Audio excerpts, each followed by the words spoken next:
नमस्कार दोस्तों, स्वागत है आपका हमारे YouTube चैनल जीके ट्रैकर पे। देखिए फ्रेंड्स, आज के इस वीडियो में हम बात करेंगे जो हमारी एक सीरीज़ है उत्तराखंड जीके एमसीक्यू सीरीज़, और इस सीरीज़ का आज हमारा 64वां भाग हम यहाँ पे देखेंगे।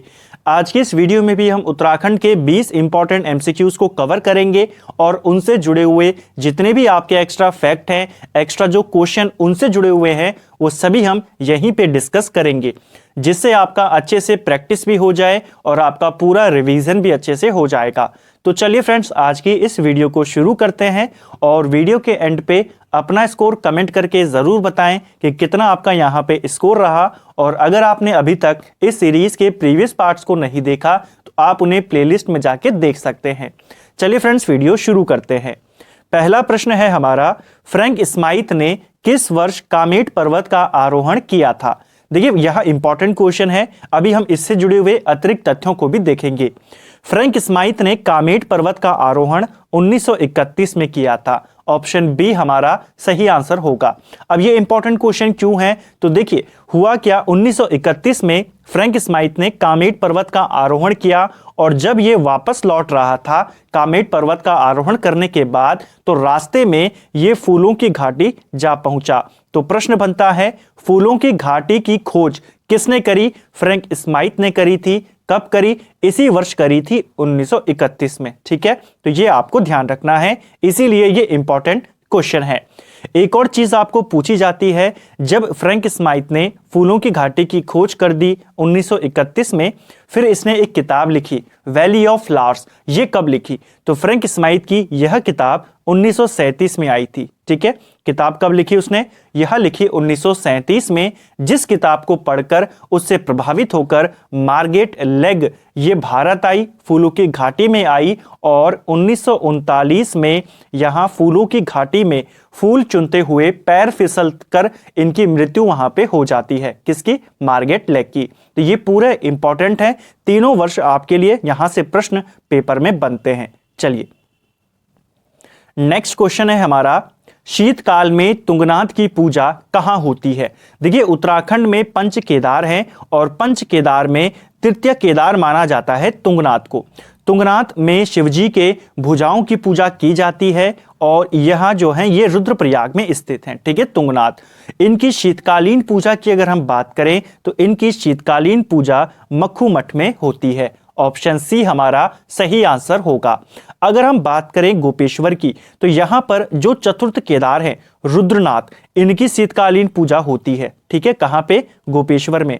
और अगर हम ऊखी मठ की बात करें तो जो प्रथम और द्वितीय केदार हैं केदारनाथ और मद्महेश्वर नाथ, तो उनकी पूजा ऊखी मठ में होती है। ठीक है, शीतकालीन पूजा।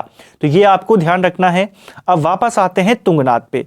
हमने बात करी, इन्हें तृतीय केदार कहा जाता है। शिवजी की भुजाओं की पूजा यहां पे होती है। और एक और चीज आपको तुंगनाथ के साथ याद रखनी है कि उत्तराखंड में सर्वाधिक ऊंचाई पर स्थित मंदिर कौन सा है? तो वो है तुंगनाथ मंदिर। ठीक है, समुद्र तल से 3680 मीटर की ऊंचाई पर यह मंदिर स्थित है। ठीक है, अगर बात करें कौन से पर्वत शिखर पर है, तो यह भी पूछा जा सकता है।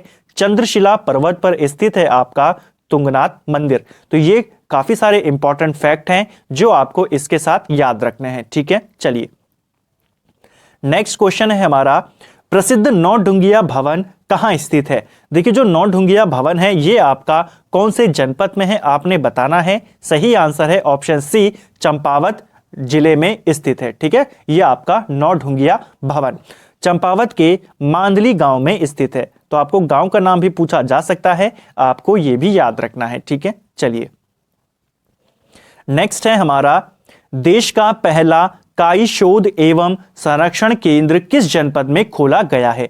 तो देखिए, देश का पहला काई शोध एवं संरक्षण केंद्र ये कहां है, कौन से जनपद में खोला गया है? सही आंसर है ऑप्शन बी, नैनीताल में इसे खोला गया है। ठीक है, और अगर नैनीताल के भी पर्टिकुलर लोकेशन की बात करें तो जो खुरपर ताल है नैनीताल में, वहां पर इसे खोला गया है। ठीक है, जो आपका ये पहला काई शोध एवं संरक्षण केंद्र है पूरे भारत का। ठीक है, नेक्स्ट है हमारा, जौनसार भाबर का प्रवेश द्वार किसे कहा जाता है? देखिए, जौनसार भाबर का प्रवेश द्वार कालसी को कहा जाता है। ऑप्शन बी हमारा सही आंसर होगा।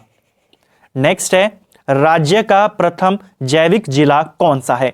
देखिए, राज्य का पहला जैविक जिला ये कौन सा है? सही आंसर है ऑप्शन सी रुद्रप्रयाग। अब देखिए, यहां पे दो क्वेश्चन आपको याद रखने पड़ेंगे।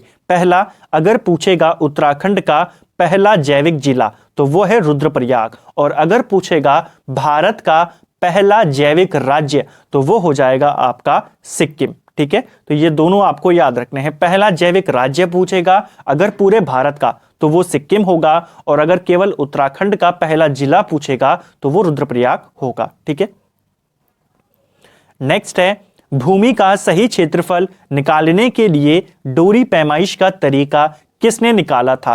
तो देखिए, भूमि का मापन करने के लिए डोरी पैमाइश का जो ये तरीका था, यह तरीका बेकेट के द्वारा निकाला गया था। ठीक है, ऑप्शन बी हमारा सही आंसर होगा।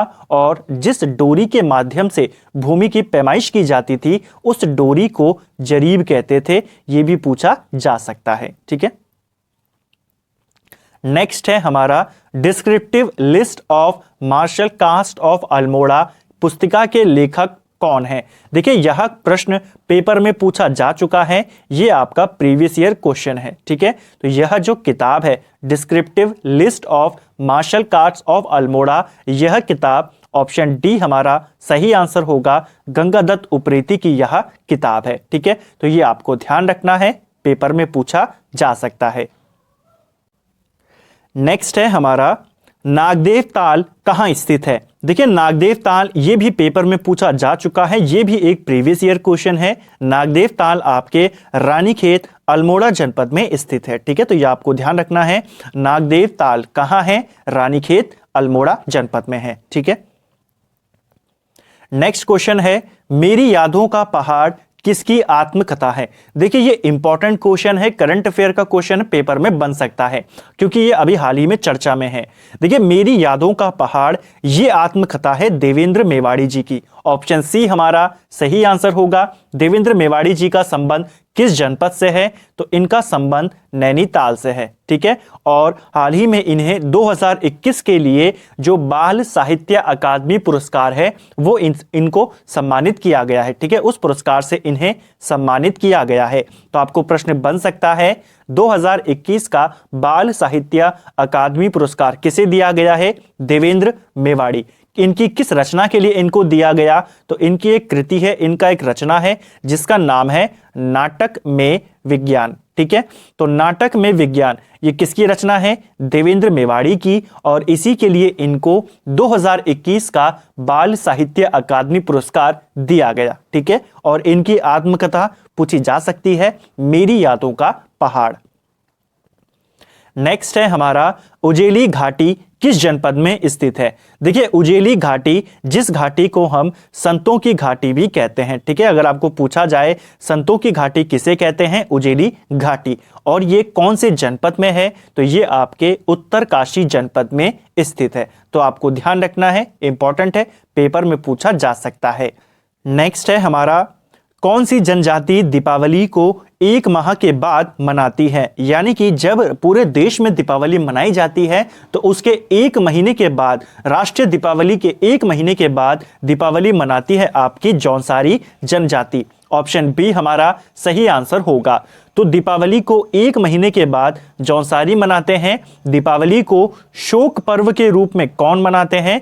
थारू जनजाति मनाते हैं। तो दोनों प्रश्न अलग अलग हैं, दोनों आपको याद रखने हैं। ठीक है, जौनसारी जनजाति में दीपावली को दियाई नाम से जाना जाता है। ठीक है, दीपावली को क्या कहते हैं?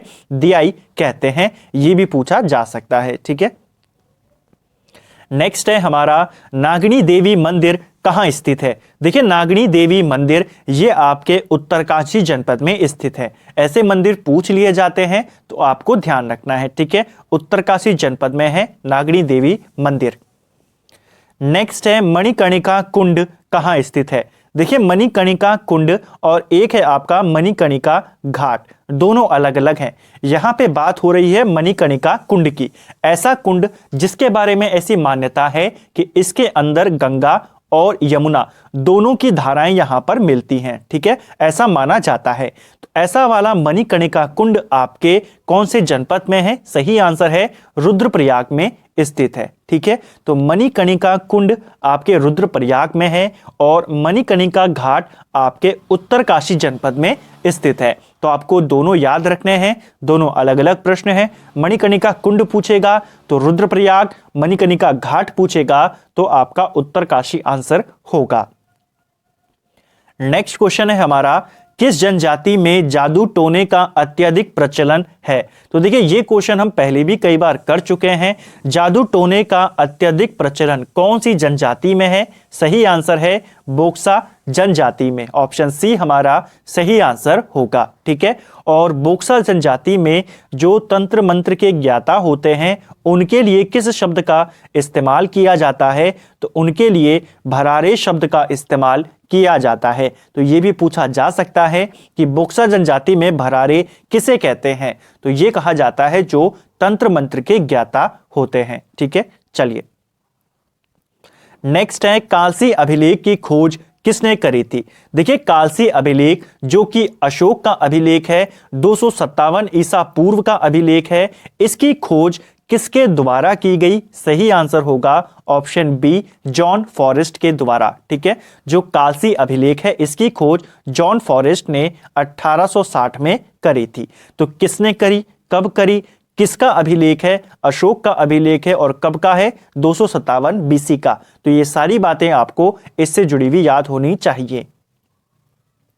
नेक्स्ट है हमारा, उत्तराखंड का स्विट्जरलैंड किसे कहा जाता है? तो देखिए यहां पर काफी सारे जो कंफ्यूजिंग पॉइंट हैं उनको हम यहां पर देखते हैं। देखिए उत्तराखंड का स्विट्जरलैंड ये कहा जाता है हर्षिल को। ऑप्शन बी हमारा सही आंसर होगा, ठीक है, हर्षिल जो कि उत्तरकाशी में है।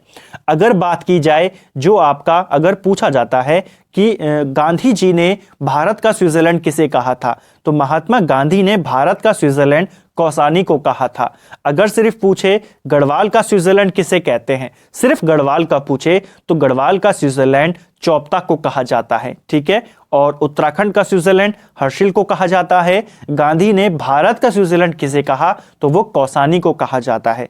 तो आई होप अब आपको यहां पे डाउट क्लियर हो गया होगा। चलिए, प्रसिद्ध ध्वज मंदिर कहां स्थित है? देखिए यहां एक मंदिर ध्वज मंदिर, इसका एक अन्य नाम और है जो पेपर में पूछा जा सकता है। ध्वज मंदिर को ही जयंती मंदिर भी कहा जाता है। तो प्रश्न बन सकता है और यह जयंती मंदिर या ध्वज मंदिर आपके पिथौरागढ़ जनपद में स्थित है। तो ऑप्शन सी हमारा सही आंसर होगा, ठीक है। नेक्स्ट है, देहरादून स्थित भारतीय सुदूर संवेदी संस्थान की स्थापना कब हुई थी? देखिए जो भारतीय सुदूर संवेदी संस्थान है यह आपका देहरादून में है, पेपर में पूछा जा चुका है और इसकी स्थापना 1966 में की गई थी, ठीक है। तो ऑप्शन बी हमारा सही आंसर होगा। एक और अगर हम बात करें तो वाडिया संस्थान, ये भी आपके देहरादून में है। वाडिया संस्थान की स्थापना 1968 में होती है, ठीक है। जो ये भारतीय सुदूर संवेदी संस्थान है, स्थापना 1966, वाडिया संस्थान की स्थापना 1968। लेकिन यह वाडिया संस्थान 1968 में इसे दिल्ली में स्थापित किया गया था, ठीक है। तो प्रश्न बनता है जो देहरादून का वाडिया संस्थान है, क्योंकि पेपर में पूछा जा चुका है, आपको ऐसा प्रश्न पेपर में बना था कि जो देहरादून में वाडिया संस्थान है इसका संबंध किससे है? तो भूगर्भ विज्ञान से ये संबंधित है, ठीक है। तो इसकी स्थापना 1968 में दिल्ली में होती है, देहरादून इसे 1976 में लाया जाता है। तो पूछा जा सकता है, ठीक है फ्रेंड्स। चलिए नेक्स्ट है हमारा और आज का अंतिम प्रश्न है, चंद काल में राज्य सेवकों के लिए कौन सा कर लिया जाता था? तो देखिए चंद काल में राज्य सेवकों के लिए कौन सा टैक्स लिया जाता था? सही आंसर है ऑप्शन बी संयुक्त नामक टैक्स, ठीक है। तो चंद काल में जो राज्य सेवक होते थे उनके लिए संयुक्त टैक्स लिया जाता था, ठीक है, इस नाम का टैक्स लिया जाता था। अगर बात करें साहू कर की, तो जो चंद काल के लेखक होते थे उनके लिए यह टैक्स लिया जाता था, ठीक है। मिझारी कर ये कामगारों से वसूला जाता था, ठीक है। और जो टांड कर था यह चंद काल के बुनकरों से लिया जाता था। तो ये कुछ इंपॉर्टेंट टैक्स हैं जो आपको पूछे जाते हैं। अगर आप टैक्स सिस्टम के बारे में और ज़्यादा जानना चाहते हैं, चंद काल के, गोरखा काल के, तो आप प्लेलिस्ट में जाके जो हमारी टैक्स वाली वीडियो है आप उसको देख सकते हैं।